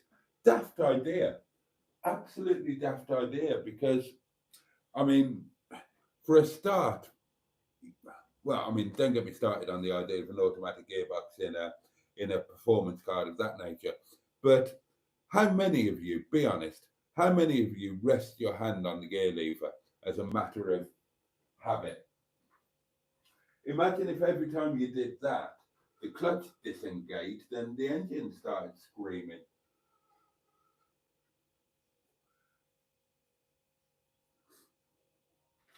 So that 911 that I owned was, I bought it because I thought, well, that is an idiotically cheap 911. It was in amazing nick. It was in showroom condition. It had a perfect Porsche service history. And I thought, that is so cheap. There's $5,000 in that. I'll flip that easy within a week for $5,000. And that's a little bit of beer money, isn't it? So I bought it, but it was a Sportmatic and a Targa. Could I sell it? Could I, hell? I had that bloody car shoved up my arse for so long, I thought I was never ever going to get rid of it. And if you're wondering how I got rid of it, well, I had a bit of luck. I had a Lotus Carlton in the showroom. We were only ever burgled or had stuff nicked twice. In all of my time at car showrooms, we were only done twice. And we had everything in there. The only twice we were done, both times it was for a Lotus Carlton. And the second time, the Lotus Carlton was third in a queue in the showroom, behind the locking doors, behind the locking posts, and in front of it was this bloody 911, and in front of that was a Turbo R, a Bentley Turbo R. And they used the Lotus Carlton as a battering ram to shove the other two cars through the showroom doors, over the posts, and then they scarpered. So that was the only way I got rid of that sodding 911, by getting an insurance payout on it. Oh, terrible thing. Right, back to the old comments. Oh, the Long Good Friday. Yes, I watched that back in the day. Sean lost a few hundred subs, says Peter P. Oh, what did he do? What did he do? Christopher McCann says, love you, but the hot tub is calling. See you soon. Oh, priorities and all of that. Don't blame you.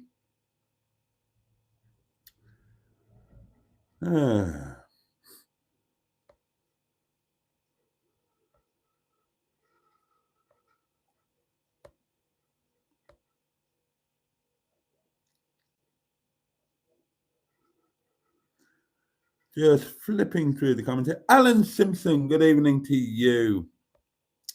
Hey, the lovely Alan. Oh, I've got to tell you all the news, haven't I? Plans and all of that. Let's read the comments. Let's get through the comments. Oh, yeah, Police Squad is coming back out, isn't it? Liam Neeson. Oh, Police Squad was amazing. Okay, Jim Bob 71. Yeah, maybe. Good advice.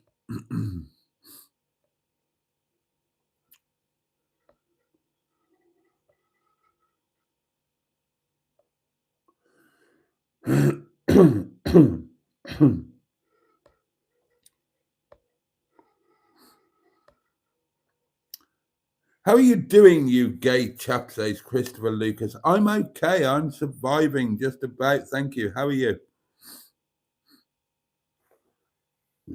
They weren't called the Widowmaker for nothing, says Richard. Yeah, well, exactly. Oh, excuse me. Oh, that hurt.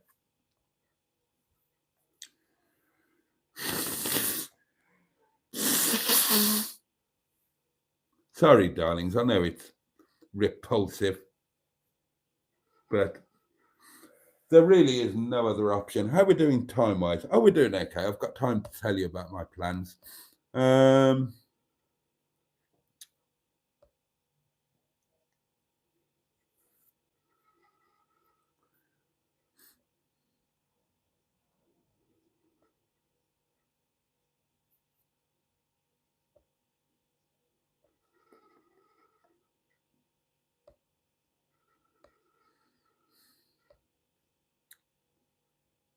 Oh, a G-Reg Polo bread van. I like those.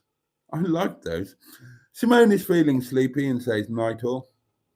Steve Cole's favourite car was a Rover 400, but with the boot, the saloon version. Here's a bloke talking when he's neglecting his Talbot. My Talbot is not being neglected, I can assure you of that. Fabulous thing.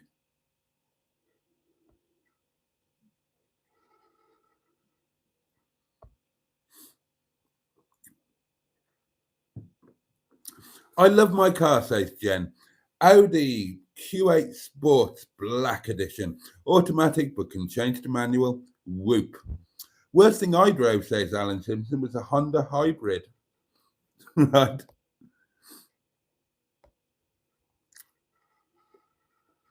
Best cars I've owned, says Richard, were 1991 W140 600 SEL. Yes. XJS 4-litre Celebration Convertible. Yes. And 1994 XJ40 4-litre Daimler. No. They were terrible. God, they were awful. The other two, absolutely, though.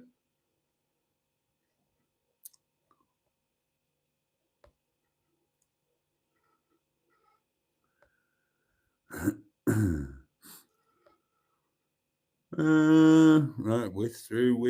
God knows how far behind I am. I must be catching up now, surely. Nettie needs warming up, says Steve Cole. She's going to get a damn good run the day after tomorrow. I'll tell you about that in a minute.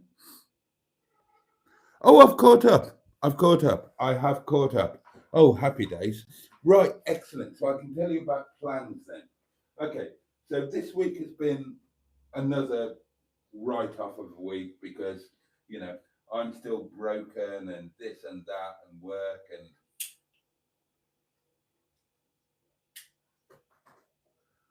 and money as well, all of that kind of thing. Right, let me tell you the plans.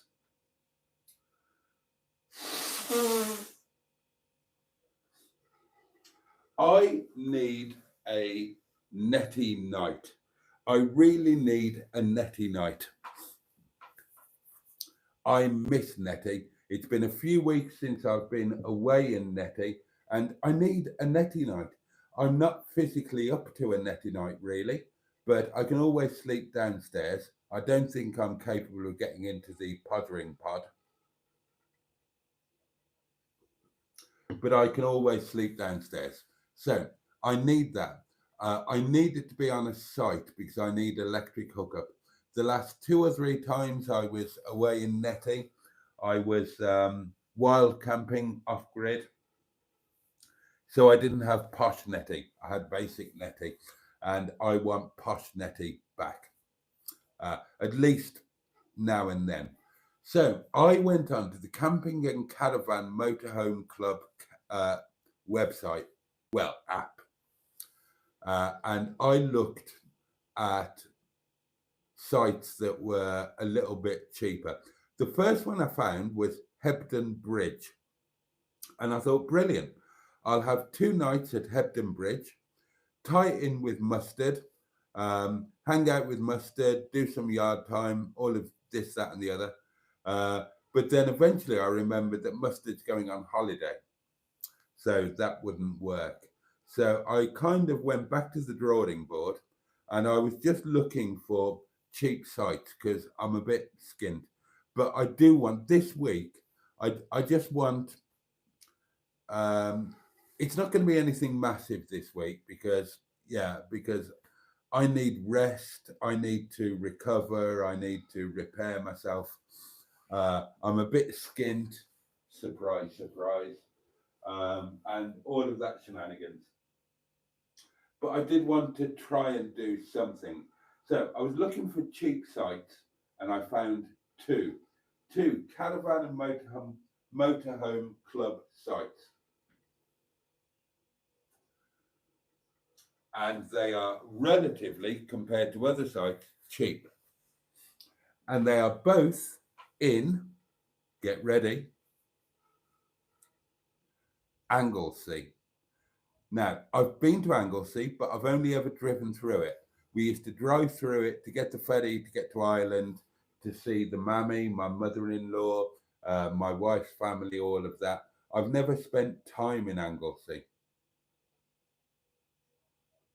And one of the CAMC sites there looks amazing. It's on the coast. It has, and Caravan and Motorhome Club sites, they've got everything. They're so well equipped. This one hasn't even got toilets, not even a toilet block. It looks like a kind of rural, on the coast, back to basics site. So I thought, right, we can do that. But it has got electric hookup. I've looked at the site plan. So my idea is this. Please God, touch wood, cross your fingers. I'm physically able to do this and financially able because it will depend on some YouTube money coming in time. And that's never guaranteed because YouTube, it seems to be a little bit arbitrary when they decide to pay you. I've not got much coming this month, but it's better than nothing. So I thought, right, okay, you've had a rest today, Monday. You're not capable of doing 2 nights this week, partly for financial reasons, partly because I'm just too broken to do 2 nights. But what I would love to do, and I'm so hoping I can do this, Obviously, I'm not going to be back at the restaurant until Friday night. So I thought, have tomorrow as a rest day, another rest day, try and repair yourself, um, get some prep done with Nettie, and then on Wednesday head off to Anglesey, and it's that amazing drive, that beautiful coast road across the coast of North Wales. And then that amazing stretch after Llandudno is the best bit. After the turn off to Llandudno, you've got that amazing bit of the A55 going through all of the tunnels and all of that, and then going over the bridge onto Anglesey, and have a night in Anglesey, posh Nettie, electric hookup, coffee machine, microwave, toaster. I might even use the toaster this time.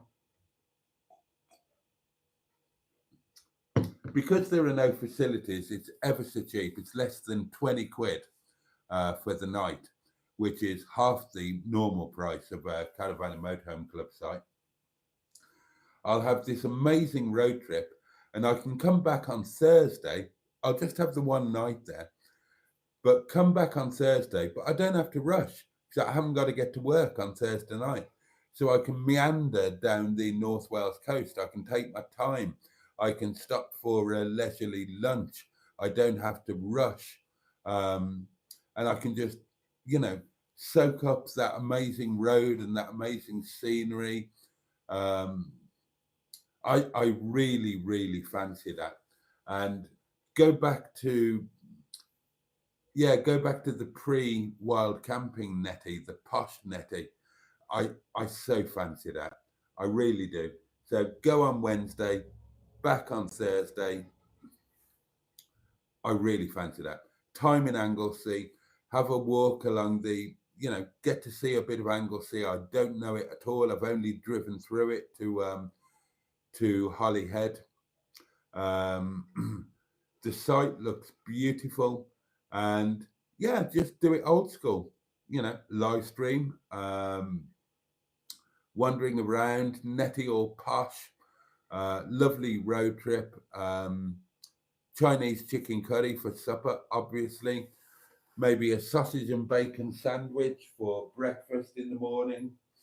I just think, that would be really nice. The site is dirt cheap. It's going to cost a bit in petrol, but I don't know. I feel like I kind of need a bit of a treat. I need a bit of a break, even if it's just that one night. Because honestly, the last 10 days have been, as you know, really, really shitty. And it doesn't look like getting better with the shenanigans with the insurance and whatnot. So I figured that would do the trick really nicely. I can do it in a really relaxed way, just enjoy it. And I'm really excited about that. And because it's only one night, I don't need to worry that there are no toilets, because I can do my normal thing, because obviously, no solids may be passed in Nettie. So there are two caravan and motorhome club sites on Anglesey. One is this one right on the coast, or very near the coast, with basic facilities. The other one is a normal club site with all of the facilities. So as it's only one night, I'll do the one without the bogs and without this and without that and without the other. I don't even think there's a dishwashing area. But that's fine. It'll be like wild camping for that one night. And it should be an amazing walk, an amazing scenery. So that'll be lovely. And then at some point in the future, I can go back and do the other site in Anglesey, but have a couple of nights there with all of the facilities and get to see a bit more of the island. So that's my plan for this week. Then, restaurant. Then next week is, am I supposed to be keeping this quiet? Oh, bugger it. Next week is Emma, and we've got exciting plans for that. So that's going to be amazeballs. And then the week after, where hopefully I will be a lot more repaired and restored. The plan is I need a couple of other things to work. I need to put a couple of things on eBay and some stuff on Facebook Marketplace to get a few quid in. But if that all works out as planned, then not next week, but the week after, I will be doing my initial tenting. But I'm not going to be doing it in Buxton. I'm not even going to be doing it in Snowdonia. I'm going to go to Scotland. I'm going to go to Scotland for 3 nights of tenting, somewhere in the Highlands or on an island or somewhere at the base of Ben Nevis, something like that, to try and make the long-awaited initial tenting trip really, really something to remember. So there you go. Those are the plans. I will get back to your comments.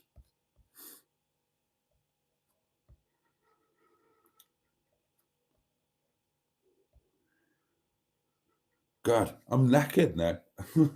I'm ready for bed. I was up at, I think, 6:30. I was up today. Just the pain getting me up again. So, yeah. And doing nothing makes you tired. I've not done much today. I'm kind of ready just to go to sleep. Oh, excuse me. Oh.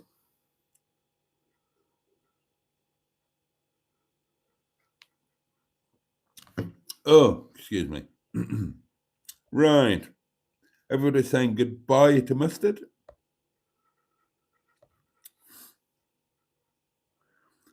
Saab did a manual without clutch, says Peter Pete. Yeah, they did. Same system.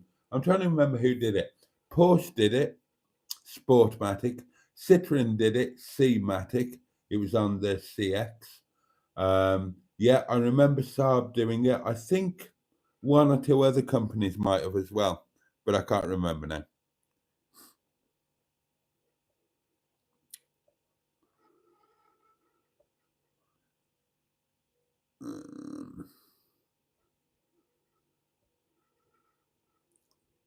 Come and join me, says Jen. Bit of away from you. I've forgotten where you are, Jen. Oh, you're away, aren't you? Okay, well, where are you? Where are you? I'll change plans. I'll come and get very drunk with you instead.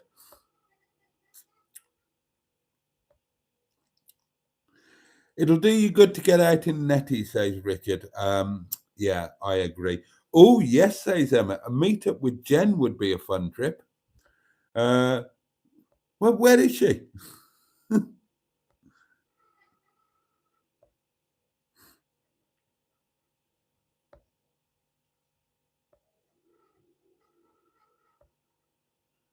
Whizzing through, whizzing through.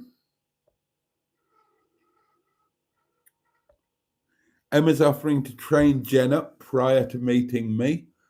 God, is it that much of an ordeal? Ah, okay, Jen. Right, okay. Oh, that could work. Let's put that into the map, shall we?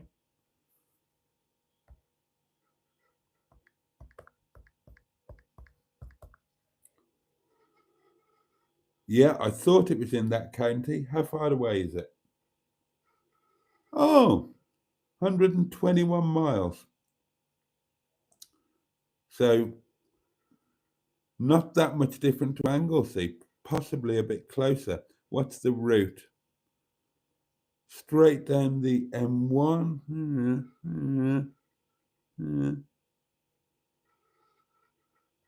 Oh, okay.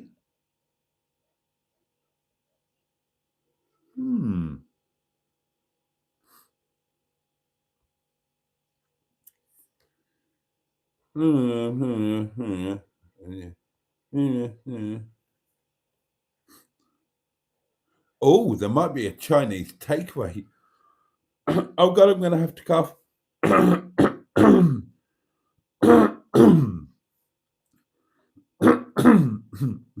God. I'm sorry, I can't do a proper cough. I have to do. I have to do little coughs.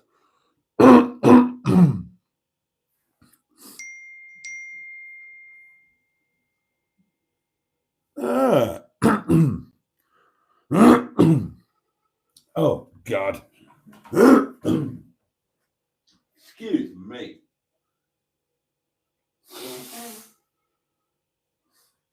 Okay, well, plans might be changing as we speak in real time because the Anglesey trip might be a motorhome meetup with a community member.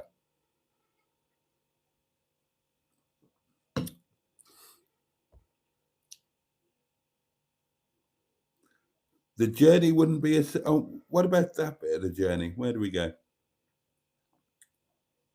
Oh, I know that road. I know that road. Oh, and if there's like a Chinese restaurant or a Chinese takeaway, that could be the game changer, darlings. Okay, well, it's a bit last minutey, but watch this space. Plans could be a changing. Let me know exactly where you're going to be, Jen, or where I would need to be, or whatever, and we can have a look at that. Right, back to your comments. Oh, press play on that. Move that to there.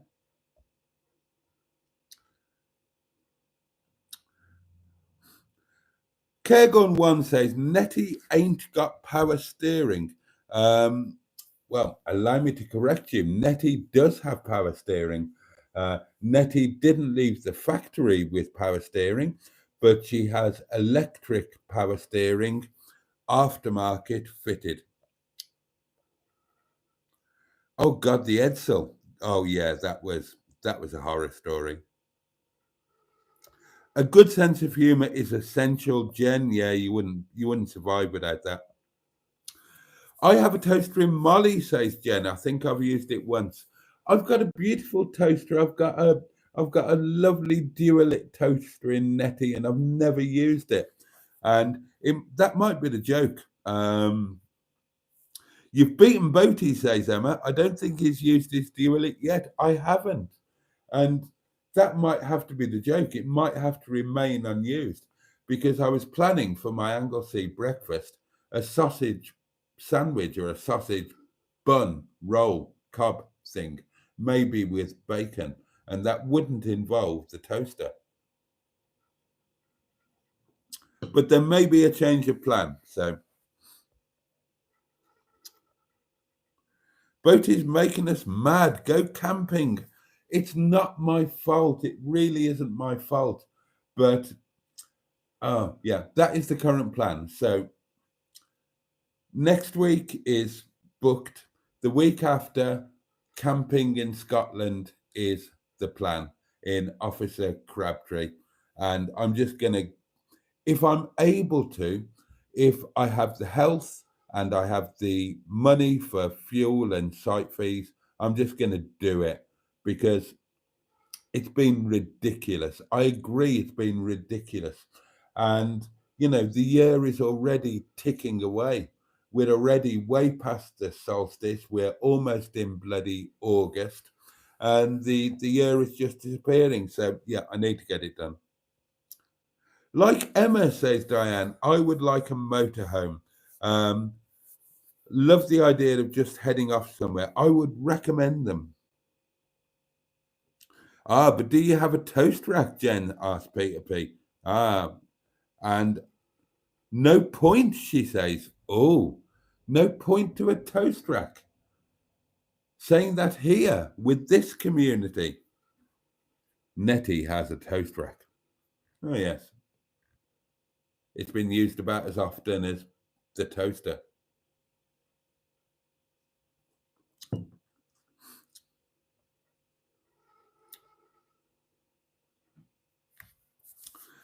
Kergon1 says, I think Anglesey is probably too ambitious for this week.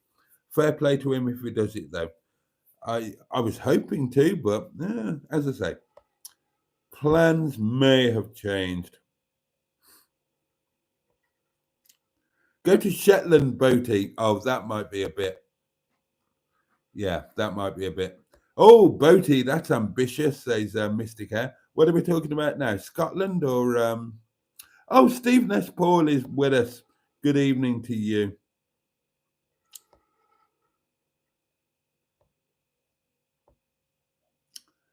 And it's probably time, yes, it is time that we all start saying our good nights, darlings. It is, it's knocking on for midnight, and I'm going to sub right off and get to bed.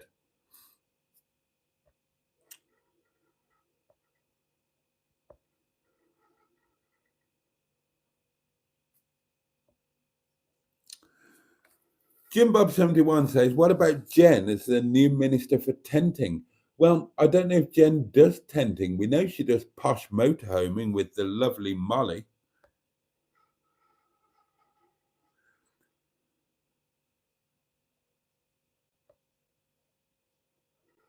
No, and Jen confirms no, she does not do tenting. Boaty and Jen could be a fun live stream, says Emma. Oh, what do you reckon? Do you fancy a... Well, would Jen be up for it? I mean, a live stream is a, you know...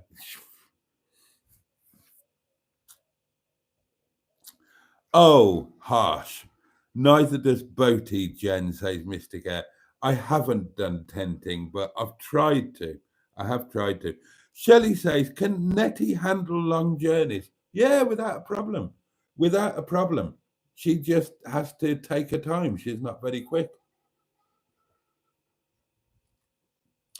I would drive Nettie to the other side of the world as long as there wasn't a time limit. A succulent Chinese takeaway, says Andrew. I'm craving Chinese food.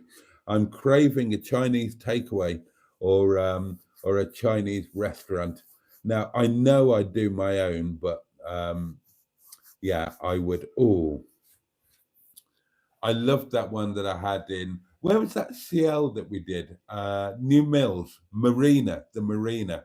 Oh, that was nice. Nettie has a Harvey Bailey handling kit. I love that comment. That was something that was fitted to Rolls-Royce Shadow 2s. And yeah.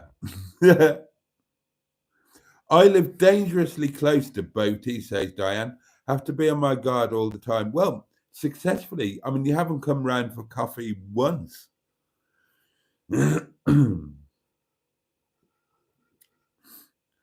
Skick says, I think it would be an adventure doing long trips in Nettie and also make great videos. I agree. I agree on both counts, and I would love it. I just didn't have the time before when I only had Monday night and I had to get back on the Tuesday to get to the restaurant. Well, now that that time pressure is eased, I can do these long trips because Nettie is grand.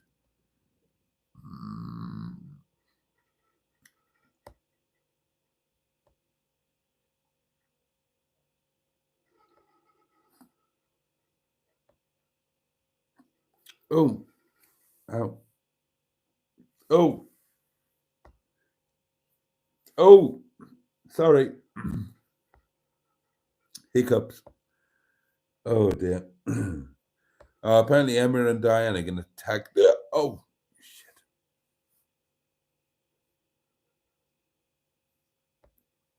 Are going to tag team me.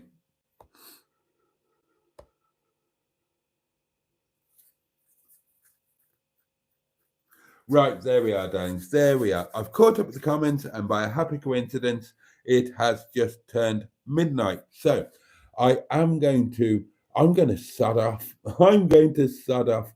I'm going to get a quick bit of supper, and I'm going to get my ass to bed because I'm really hoping I'll have a day of mostly rest tomorrow. But then I'm hoping on Wednesday, I will prepare Nettie tomorrow. And then I'm hoping on Wednesday that I'm going to be getting off somewhere for a night away because, my goodness me, I need it. No, Nettie's fine for longer trips. Nettie's brilliant. Nettie's unburstable. She's grand. She's just slow. honestly, you'll see in times to come. I will take Nettie all over the place. I will take Nettie all over the place. I would drive her anywhere. Nettie is sorted. She's a sorted vehicle. I tell you, and I know. Right, okay, darlings.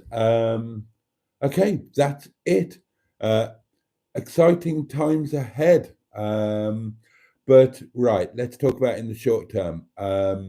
Tomorrow night, Tuesday, 10 o'clock again. That's going to be it.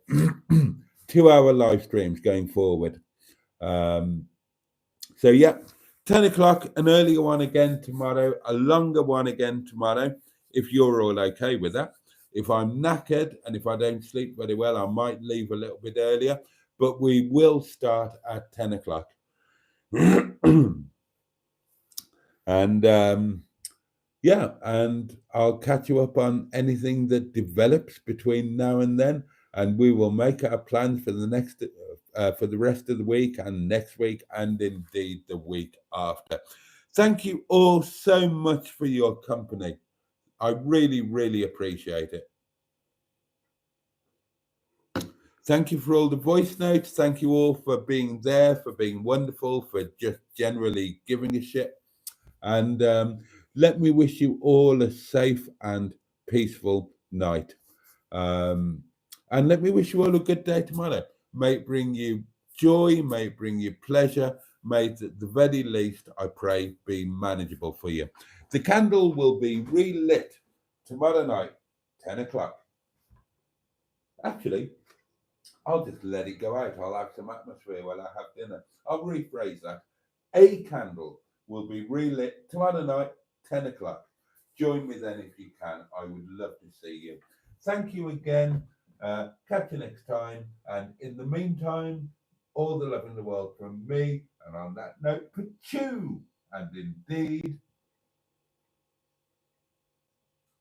I just made you wait for no reason. Bosh.